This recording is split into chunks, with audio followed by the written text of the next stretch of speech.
and this one is not authentic, and this handbag was sent to me from a seller that sells not authentic handbag. I will leave the information down below.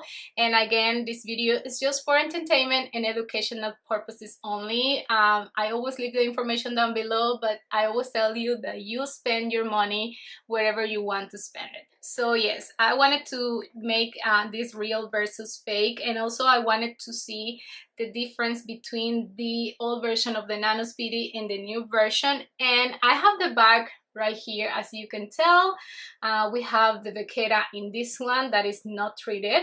It's like that, like really light. Honestly, since the beginning I will know this one is not authentic, because the old version, the Vaquera, will be already patina, but other than that, it looks really nice for a replica. I did a video comparing this one with my Speedy 20 authentic, and honestly it's really similar. Even the red one in the glazing is really nice. It's not that red like they used, like the replicas used to make it before. The stitching is really nice. The zipper is really you know, nice too. It's really smooth. The only difference I noticed is that the canvas is really light. It's really slouchy, and I know in the Speedy it's like that, but in my Speedy, you know, in my authentic Louis Vuitton, the canvas is really sturdy like this one. And also like in the Pochette Métis, the canvas is really like sturdy. It's not like this one that is really thin. I don't know if that makes sense. Like I can tell the difference in the canvas. Also in this one, the new version, this is the last handbag I got. I bought this one pre-loved. I have an unboxing and what fits and mugshots, everything about this cutie in my last video. I will also link it you know, up here. And yes, I wanted to see the difference between these two babies. First, of course, the first difference is that the strap in this one is not detachable. Honestly, I cut the strap. I couldn't resist. I don't know where I put the strap that I cut off, and I will leave here a mugshot with this with the strap on this one. Not a bad length for me. I am 5'2". Honestly, it fits nice, but when this with the strap, it's really hard to storage the bag, and I really like to have options. So if I got this one authentic, I think I will do the same. I would cut the strap, honestly. At the beginning, I didn't know if I wanted to get the old version or the new version, but I got the new version because I got a great deal on this one, and I don't regret it. I kind of like better the old version, even though it's smaller than the new version. I think the old version can fit more than this one, but I like this one more. Of course, the first difference is the strap. That this one, the new version, the strap is now detachable, and in this one it's not detachable. So of course I got it. And another difference is in this one we have the Vaquera treated, and I really love that. This is the perfect color with the classic monogram. I really love the color of this you know, leather, and I wish all the classic monogram now you know, come with this treated leather, because it's less worrying. And in this one, the old version, of course, the leather is not patina. And of course, if I see this bag, you know, on the street with this light leather, I know already that it's not authentic, because it's an old version, so it has to have a little bit of patina already. And I think one thing that I don't like this handbag is because yes, it fits the iPhone 14 Pro Max, but it's kind of like hard to put the iPhone. It's hard to put the iPhone in this one than in the old version. I don't know why. And another thing, I don't like how the iPhone like pop on the side. I think that is one thing that I don't like about this handbag, even though, like I said, it fits more than this one because it's a little bit bigger. I will show you what fits my Louis Vuitton Keep Clay. I have my Chanel Compact Powder. I have my sunglasses that always come with me. I have my AirPods. I also have my car keys, a lip balm. Let's see what else fits. A hand cream. I have here a, snack. Let's put this bottle of perfume here. So if you can tell, it's a small handbag but fits a lot.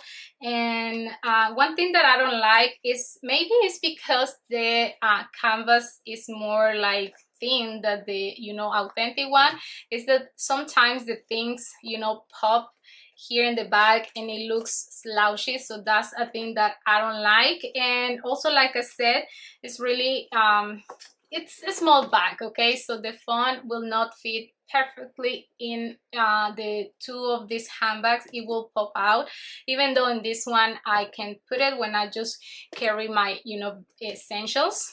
So in my last video I show you what fits in this one, so I will show you here really quick what things that I have here fits in here. Like I said, fits a lot, but when you want to take, like for example right now I want to take out my wallet, it's a really kind of like a struggle. That's why, even though fits a lot, I don't like to put that many stuff in this handbag. So I'm going to put my wallet in this one. Now we have the Chanel compact powder, I have my hand cream, I also have my AirPods. I will also put my sunglasses. I will put my lip balm, also my perfume, and also I'm going to put my snack here and my car keys. And everything fits really nice in here. I'm going to close this up. Let's see, everything that I put in here fits in here except for the gum. Let's put it there. Yes, the gum fits. Wow, I'm surprised. It closes really nice. And one thing that I love about this one is this vacata part in the zipper, because it's really easy to open and close the bag. And another thing that I love is that the bag doesn't sag. So that's one thing that I love about this one that I don't like about the old version or this replica version, honestly. And because this is small, like I said, it's really hard to get in and out, and also you have to play a little bit of Tetris to take the things out. But in this one the things are more easy to take in and out than this one, because it's a little bit more big, so all the things are kind of like laying around. And in this one I can be more organized with the things. So honestly, I prefer the new version, like I said, even though fits a little bit less than the old version. So I am really happy that I went with the authentic on this one. And this one, honestly, is not a bad replica. Side by side, it's really hard to tell the difference. Like the canvas looks really nice, the color looks really nice. The only thing, because it's an old version, the vacata it's not that dark, so that's a major giveaway. And one thing that I don't like I said, is the canvas on this one that is really thin. So, but yeah, it's like on the eye, it's really hard to tell that is not an authentic bag. But that's why we have to be really careful when we buy pre-loved. We always have to do a third-party authentication if we buy pre-loved, because yeah, I've seen some like really crazy replicas out there. So yeah, this is the video for today. I hope you like it. Please don't forget to give me thumbs up. Also, don't forget to subscribe to my channel if you like this kind of content, and see you until my next video. Bye. Sends you a file that shows exactly how she wants the photos sent to her. So of course, you have to take very close-up shots. I will try to and include some of those here.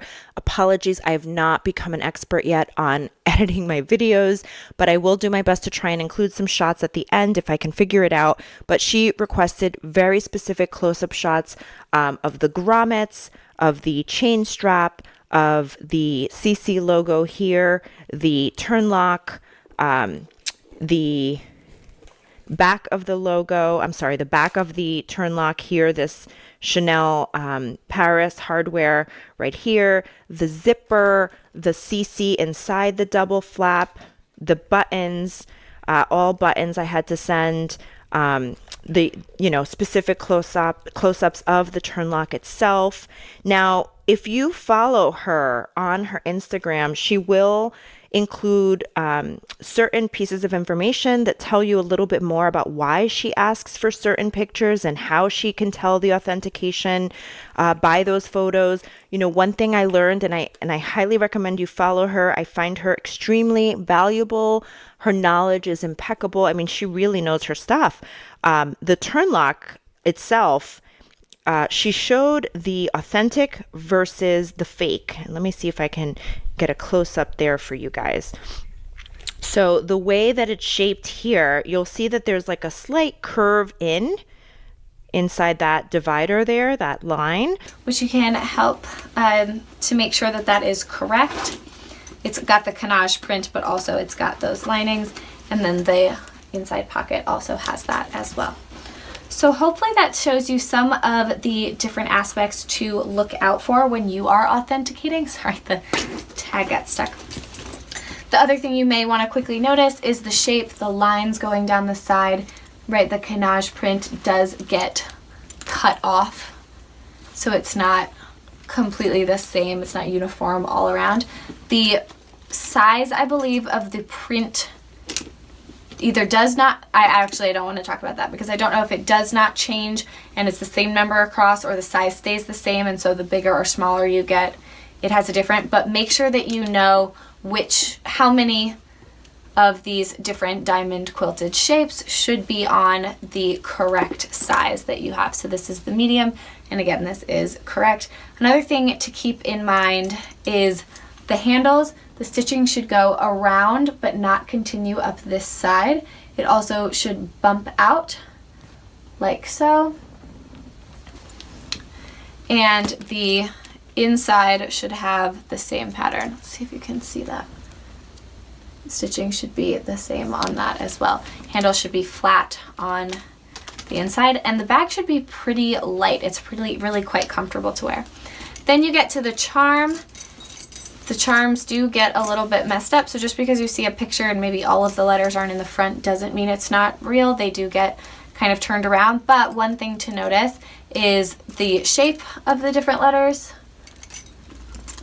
Obviously the O is the largest, but the O should be attached to the black leather part, and the black leather should say Dior on the back side if it says it on the front. Last but not least, the very big telltale sign that I always look for after I've smelt the leather, had a look at the bag, checked the feet, run the zipper pulley, had a look at the date stamps and all of the other things. A very quick way to tell is to look at the H at the end of the zip. And you may think, what is she talking about? At the end of the zip, we have normally a little square that stops the zipper pulley from pulling off, right? On an Hermes bag, that square is actually an H. Now, it's a very fine and well-proportioned H on a genuine bag, but on a fake bag, one side will be thicker than the other, the middle bit will be all wonky, and it will even be perhaps placed not dead square center on the end of the zip there. So that for me is one of the first things that I actually look for if you want to do a quick Hermes authentication. So that one really is a very good tip, because if the H at the end of the zip doesn't look like it's a perfect H, it's not a genuine bag. Thank you for joining us today. We hope that you found the video really informative and that the close-ups of both bags helped you decipher which one is genuine and which is not. And I'm going to reveal it now. The genuine bag is the tri-colour Kelly, and the counterfeit bag is the black Kelly. And they are very, very close. This is a super fake. So thank you again for joining us. We hope you enjoyed the video. Don't forget to hit subscribe, like, and comment.